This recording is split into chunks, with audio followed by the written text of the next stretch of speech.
अस्सलाम वालेकुम नाजरीन, मैं हूं नीलम नवाब। आप देख रहे हैं PKN न्यूज़। सबसे पहले खबर शामिल करेंगे। DIG ऑपरेशंस इस्लामाबाद सुहेल जफर ने कहा है कि ईगल स्क्वाड ने एक मशकूक गाड़ी को तलाशी के लिए रोका। उसमें एक मर्द और एक औरत सवार थे।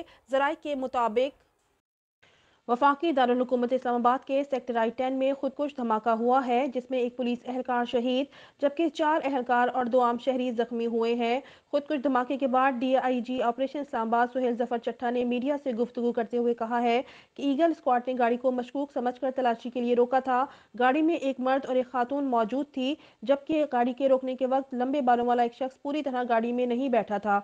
उन्होंने बताया कि गाड़ी की तलाशी के दौरान लंबे बालों वाले शख्स ने दोबारा गाड़ी में जाकर धमाका कर दिया, जिसमें एक पुलिस एहलकार शहीद, 4 एहलकार और 2 आम शहरी जख्मी हुए हैं।